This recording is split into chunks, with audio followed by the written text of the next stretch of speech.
At eto nga ay may isang nanay na naman na sobrang happy kasi nga sa wakas ay na-check out na yung item na matagal na sa cart niya.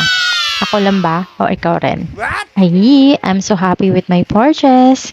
Kasi nga naman, meron na ako nitong super trending na gold spawn and pork. Nahirapan nga lang ang person kasi ang ganda nga naman ng pagkakabalot niya. At tignan mo naman, may balot pa ng paisa-isa kaya secured talaga. Actually, nag-request ako ng free sample nito. Kaso nga lang hindi na-approve. At dahil gustong gusto ko ang item na to, syempre nag-order na ako para sa sarili ko. Buti na lang hindi ako nagsisi kasi sobrang ganda niya.